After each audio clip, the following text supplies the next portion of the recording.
économie ak yu ci demee noonu Ousmane Sonko war a dem foofu la ca Milan ngir jano ak ñi nga xam ne ñoo di les patriotes de la diaspora tey yow bi nga déggee xibaar boobu ban jàngat nga ci am ak voyage bi lan la mën a générer en tout cas jëmale ci njëriñ ci suñu réew. Alors c'est une actualité bu nga xamante ni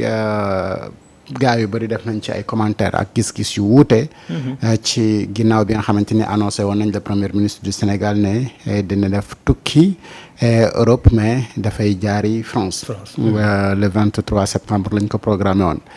et au dernier moment le premier ministre wax ne si agenda am du ko permettre mu yogge foofu ci Paris mais dina yem Italie Milan présenter les Sénégalais de la diaspora li nga xamante ni moom mooy le plan de redressement lan lay xaana di si ñoom ak ñoom it contribution bi nga xamante ni war nañ ko gën a mën a apporter par rapport ak yeneen gouvernement yi nga xamante ni ñoom ñoo fi jaar pour le développement du pays. Cela montre benn mbir mooy que ni dans le plan de redressement ou le développement du pays donc la 15e raison gouvernement bi fi nekk am na benn cër mu nga xamante ni jox na leen ko ci mooy que ni au lieu ñuy tàllal suñu loxo yeneen état yi pour ñu ñëw contribuer pour le développement du pays mais état bi dafay tendre la main ñi nga xamante ni ñooy doomu réew mi surtout ñi nga xamante ni ñoom ñoo installé wu si diaspora bi mu nekk nag communauté bu nga xamante ni dafa régorger beaucoup de compétences ak beaucoup d'entrepreneurs ay nit yu nga xamante ni ca fa ñu ne dafa bëri si ñu nga xamante ni la fay dox ñoom ñoo koy doxal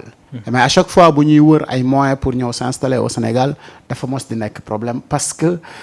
état wala gouvernement bi fi daan nekk daawul leen ubbil bunti wala mu yombal leen ko ba nga xamante ni dinañ mën a am accès pour mën a def seen investissement et en plus dafa am ay jafe-jafe yu nga xamante ni dañ ko doon am bu ñuy ñëw pour investir que ce soit ki lay wax ne moom mooy démarcheur bi wala facilitateur bi pour nga jaaree ko ci moom dem ci beneen nit bu jege benn ministre wala directeur de cabinet wala ba ngay yegg ci ki nga xamante ni moom mooy la bonne personne bi lay mën a jox les autorisations wala li lay jox les possibilités d'investir dans ce pays-là. Alors le premier ministre bu déplacé woo gis les Sénégalais de la diaspora mu présenté leen li nga xamante ni moom mooy le plan de redressement mais naturellement ces personnes-là dinañu ko laaj ñoom naka la ñu mën a contribuer donc ci plan de redressement boobu noonu pour participer au développement du pays et les réponses seront claires donc les indications seront claires ci ñoom ba bu ñu ñëwee dinañu xam fan la ñu jaar maintenant le choix sur Italie man dama jàpp ne lu am solo la parce que contribution bi nga xamante ni moom la Italie def dans le combat ou la révolution patriotique dafa am solo bokkoon na si dëkk yi nga xamante ni ñoom ñoo njëkk a fësal seen pété ci li nga xamante ni moom mooy Pastef les patriotes et mën a ci combat yu bëree et après mbir yi di law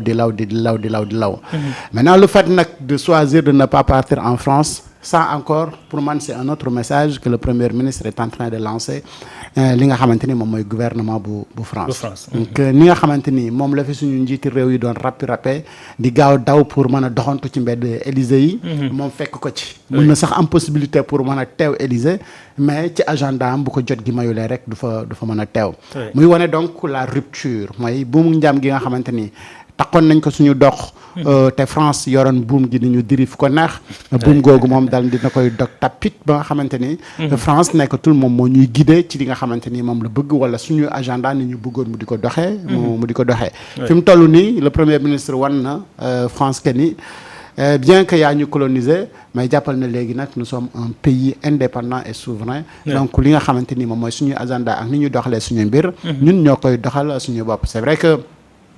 les Sénégalais de la diaspora yi nga xamante ni ñoom ñooy dund France il y a une forte communauté quand même sénégalaise bu nga xamante ni moo ngi foofu noonu mën na am ñu am benn frustration mais il faudra comprendre c'est quoi le message d'abord bu le premier ministre di lancer non seulement vous mais non seulement à Macron mais à la France également et également le reste bi nga xamante ni ñoom ñoo nekk dans le monde entier mooy que ni le Sénégal fait ses choix ni mu ko neexee à l'image donc de son premier ministre de son président et amuñu choix si kii mooy kii ba dañuy privilégier kii wala kële mais yan opportunité la ñu mën a am ci dëkk bi nga xamante ni moom la ñu jëm maintenant opportunité yi nga xamante ni moom la ñu am ak Italie ku ko xam ne c'est un pays bu nga xamante ni ya si seen développement dafa bëri lu nga xamante ni ñoom dañ koy def surtout dans l'agriculture. Et aujourd'hui ku wax Sénégal xam ne Sénégal dafa nekk dëkk bu nga xamante ni aujourd'hui dafa bëgg appuyer wu ci li nga xamante ni moom mooy agriculture pour développer donc économie verte am. Et Italie boo xoolee pomme café yeneen yu bëri yu nga xamante ni nit ñi dañ koy utiliser en Europe donc ñu ngi koy bàyyee foofu. moom la ñuy wax ñoom Terra Nostra. Alors Terra Nostra boobu nag. bu fekkee ni yow tamit da ngay inspiré wu pratiquement ci loolu parce que Sénégal dañ ne c'est le pays de la teranga mais également le pays mu nga xamante ni on a beaucoup d'espace et agriculture élevage ak pêche bokk na si nga xamante ni ñun moom la ñu gën di dundee boo amee nag pour dem Europe nga gis ne y a un pays moo xamante ni quasi totalité wu sénégalais yi nga xamante ni ñoom ñi ngi nekk foofu noonu boo génnee pourcentage ñi nga xamante ni dañu nekk ci suuf si di ko jëfandikoo di ko bayee mais ñooñu bu fekkee ni da nga bëgg yow def nit ñi retourner vers l'agriculture mais je pense que ni ñoom bokk nañ si ñu ëpp expérience ñu nga xamante ni war nga leen mën a côtoyer mais également wan leen piste yi nga xamante ni bu ñu ñëwee Sénégal ci agriculture dinañ ci mën a def ba nga xamante ni dinañ développer donc ce secteur là ba ñu mën a am donc benn agrobusiness wala yu mel noonu et aujourd'hui boo gisee effort yi nga xamante ni moom le ministre de l'agriculture di def da ngay xam ne véritablement ñu ngi jëm ci yenn jours yi nga xamee ça nous permettra Sénégal ñu mën a développer li nga xamante ni moom mooy agriculture bi et à travers donc l'agriculture on peut développer énormément de choses parce que bu agriculture bi doxee élevage bi si lay mën a dox parce que jur gi pour ñu lekk ba suur naan ba mandi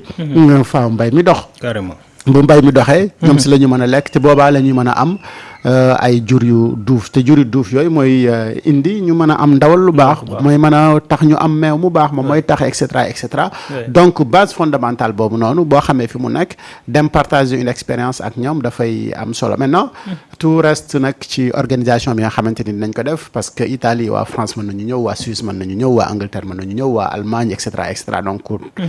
communauté bi nekk foofu yëpp en Europe mën nañu daje foofee ca Milan ak le premier ministre du Sénégal ñu échanger ci li nga xamante ni moom mooy li muy soxla ci voyage am boobu. ci voyage bi exactement donc mu doon benn voyage boo xam ne xam naa waa Italie ñoom ñu ngi koy préparer parce que grand Samba Ndiaye puisque moom mooy seen kii. waaw mooy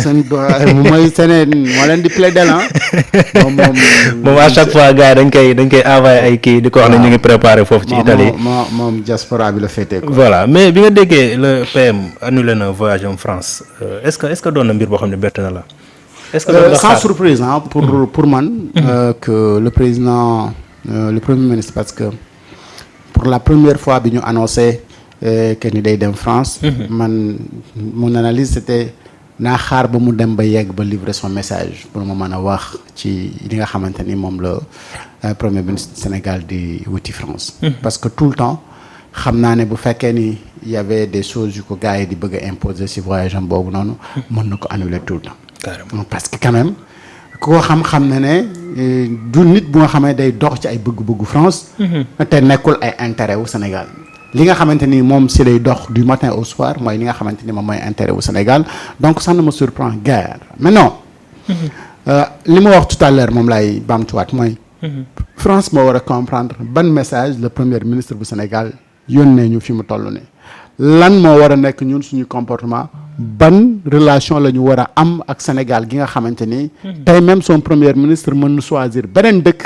bu dul suñu dëkk bi et war nañu ko à plusieurs reprises donc ñoom ñoo war a ñëwaat revoirat li nga xamante ni moom mooy seen comportement vis-à-vis ak Sénégal et le président de la République Emmanuel Macron bu France mais annoncé woon na ne day ñëw Thiaroye 44 carrément à la dernière minute mu annulé ko mais c'est une réponse bi nga xamante ni moom la Ousmane Sonko def également ndonte bu nekkuloon visite bu nga xamante ni mën nañu ñun jàpp na Macron ñëwoon nangu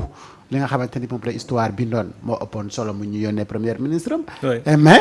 premier ministre également bu gantale voyage bi nii c'est pour lui dire non voilà une réponse de ce que tu avais fait donc à chaque fois que nga war a ñëw teew ci réew moo xamante ni say jëf la woon wala say jëfu réew la woon pour def ci li nga ci war a def defoo ko man tamit attends-toi à ce que à chaque instant ci mu ngeen ma soxlawee foofu mën naa ko gàntal pour yeneen yitte bu fekkee ne am na yeneen yitte yu ma war a doxi moom laay gën a privilégié que ay yitte yu nga xamante ni France daf ci am intérêt. Donc la réponse man. Donc ça c'est une rupture. Réponse politique. C'est une rupture carrément. Pour montrer à la France que tu n'es plus la priorité. Non. Du tout les France nekkatoo comme ni ñu ko xaatimee woon. ci bi ñuy séddee bi ñuy jox indépendance mu am ay clause yu nga xamante ni colon bi daf ko fi bàyyi woon. que ni boo amee looy jaay man maay priorité. boo amee fooy dem man maay priorité. donc la France moom moo nekkoon priorité ci lépp lu nga xamante ni ay avantages la. même ba suñu ressource minière.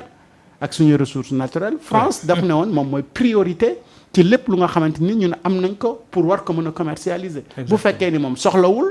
ñu door a xooli keneen ko nga xamante ni war na ko mën a soxla. léegi nag Ousmane Sonko ñëw na wan leen ne leen même clause yooyu ñu ngeen bindoon. ca jamono yi ba ngeen ñuy cédé indépendance clause yooyu tëbal naa ko. mooy que ne amatul benn bu nga xamante ni Sénégal dafa am obligation pour mu respecter loolu vous n'êtes pas prioritaire ci li nga xamante ni moom la ñuy def. ba suñuy choix si partenaires yi vous n'êtes pas prioritaire et suñuy ressources naturelles ëllëg ci biir it xam leen bu baax ne vous n'êtes pas prioritaire le message est clair donc moo tax ma ni il faut que la France puisse décortiquer le message du Premier ministre sénégalais bu fekkee ni nag ñoom ils sont pas en mesure de décortiquer le message. Ah mais il y a un problème. et boo xoolee la France depuis boobu ba léegi. affaire yi daf leen métti parce que boo xoolee am na ay manœuvres yu bëri yu nga xamante ni jéem nañu ko jéem. à travers des Sénégalais yu nga xamante ni c'est pour manipuler l'opinion. à travers seeni actions yu nga xamante ni c'est pour également